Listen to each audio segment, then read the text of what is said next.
안녕하세요, 제이제입니다. 오늘은 중년 여자들이 미치게 원하는 잠자리 비결 7가지에 대해서 말씀드려 볼게요. 구독과 좋아요, 알림 설정까지 해주실 거죠? 그럼 바로 시작할게요.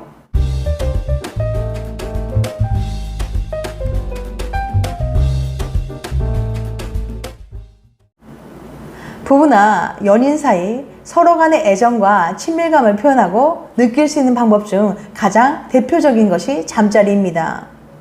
오늘은 부부 심리학계의 대가이자 워싱턴 대학교 심리학과 명예교수인 존 가트맨 박사의 저서 행복한 결혼을 위한 실현책을 바탕으로 연인 간 더 열정적이고 로맨틱한 잠자리를 위한 비결을 소개해 드릴게요. 가트맨 박사는 42년간 다양한 부부관계 데이터를 축적 및 연구해 오면서 실제로 여러 부부들에게 도움이 되는 조언들을 많이 해주셨는데요.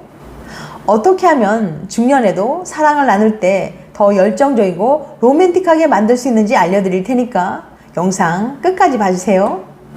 중년 여자들이 미치게 원하는 잠자리 비결 7가지. 첫 번째, 성과 관계를 분리시키지 마라.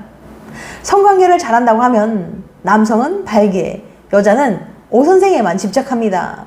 하지만 이렇게 목표 지향적인 접근은 목표를 달성하지 못했을 때 서로 터놓고 이야기하지 못한 채 불안감을 증폭시킬 수 있습니다. 따라서 잠자리에만 일어나는 특정한 행위가 아니라 둘 사이에 기분 좋은 교감은 모두 성관계에 포함시켜서 생각하는 게 좋아요. 사랑하는 사람과의 키스나 포옹, 손잡기, 그리고 사소한 대화들도 모두 흥분을 불러올 수 있는 교감이 될 수 있거든요. 가트맨 박사가 연인 또는 부부 사이 누누이 말하는 단골 추천 메뉴는 바로 작은 스킨십입니다. 포옹도 키스도 물론 좋지만 평소에 이야기를 나눌 때 서로의 손만 잡고 있는 것만으로도 유대감과 친밀감을 높일 수 있어요. 결국 성생활은 단순히 클라이맥스를 향한 목표 지향적인 행위가 아니라 관계의 유대감 형성이라는 보다 큰 영역이 됩니다.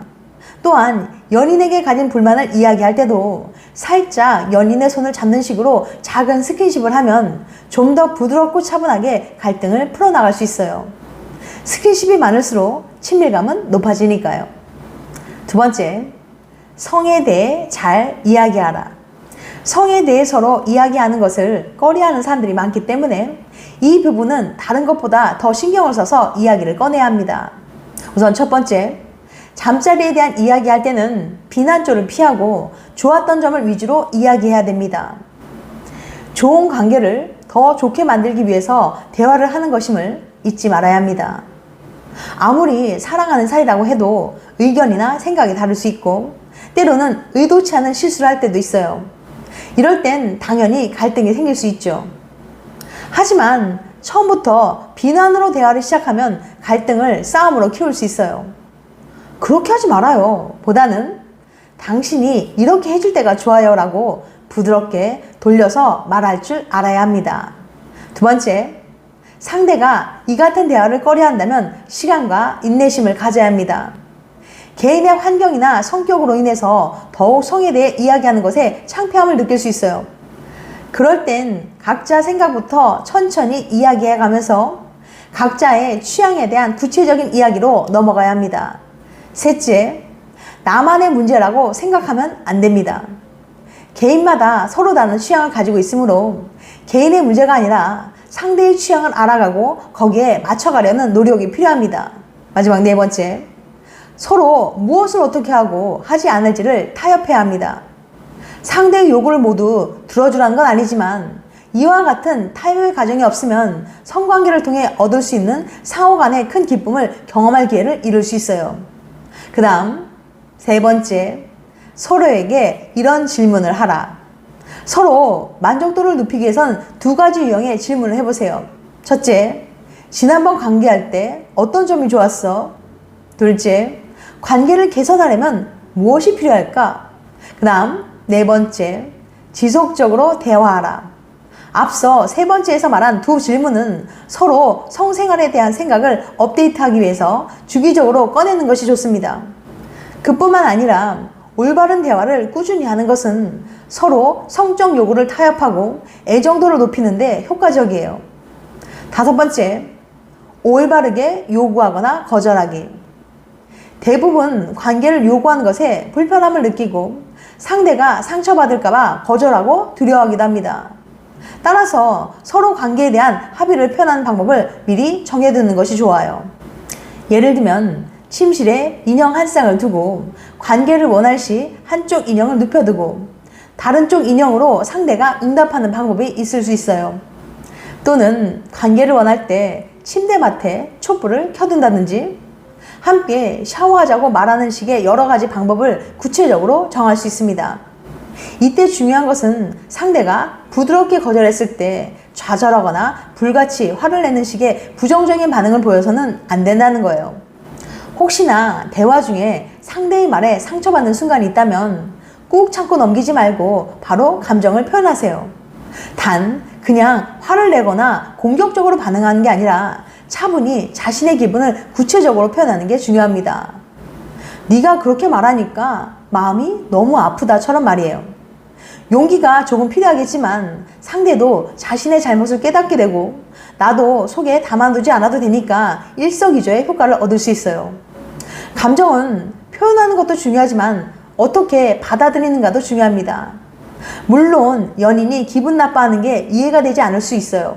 하지만 이해가 되지 않는다고 해서 무시하시면 안 됩니다.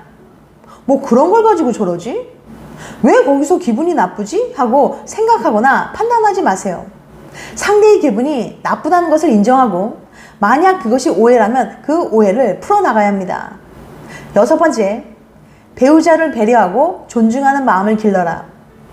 행복한 부부 생활을 하고 있는 부부라 하더라도 배우자의 인격적인 결함을 보면 때때로 그것을 비난하고 싶어집니다.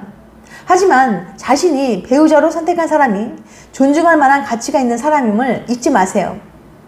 배려와 존중이 완전히 사라질 때 두 사람의 관계는 회복 불가능한 상태에 이르게 됩니다. 배려와 존중을 새로이 활성화시킬 수 있는 핵심적인 방법은 감사를 표현할 수 있는 배우자의 자질과 행동을 찾아내는 습관을 갖는 거예요. 찾아낸 후에는 당신이 발견한 것이 무엇인지 밝히고 당신이 느끼는 감사를 배우자에게 표현해야 합니다.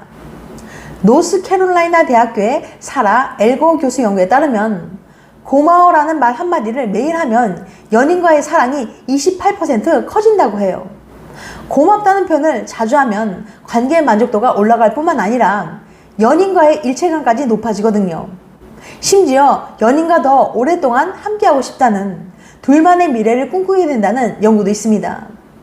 7번째, 서로에게 달아나는 대신 서로를 향해 가라. 부부 사이가 원만해지는 비결이 해변에서 느긋한 휴가를 함께 보내는 것이라고만 생각하는 사람들이 있어요. 그러나 그건 잘못된 생각입니다. 부부 사이가 원만해지는 진짜 비결은 영화처럼 근사한 이벤트보다 평범한 일상에서 상대방을 진지하게 마주대하는 데 있어요. 이러한 마음의 교류가 없다면 해변에서 근사한 휴가를 즐긴다고 해도 로맨스는 생겨나지 않습니다. 커플들에게 적당한 횟수나 방법은 정해져 있지 않아요. 그러므로 상호간에 이해하고 맞춰 나가려는 노력이 존재한다면 성생활은 서로의 애정을 더욱 깊고 로맨틱하게 만들어줄 수 있는 핵심적인 열쇠가 될 수 있어요. 지금까지 중년 여자들이 미치게 원하는 잠자리 비결 7가지에 대해서 말씀드렸어요. 다시 한번 요약해드리면 중년 여자들이 미치게 원하는 잠자리 비결 7가지. 첫 번째, 성과 관계를 분리시키지 마라. 두 번째, 성에 대해 잘 이야기하라. 세 번째, 서로에게 이런 질문을 하라. 네 번째, 지속적으로 대화하라. 다섯 번째, 올바르게 요구하거나 거절하기. 여섯 번째, 배우자를 배려하고 존중하는 마음을 길러라. 7번째, 서로에게 달아나는 대신 서로를 향해 가라. 다음엔 더 재밌고 유익한 영상을 찾아뵐게요. 끝까지 시청해주셔서 감사합니다. 다음에 또 봬요. 안녕.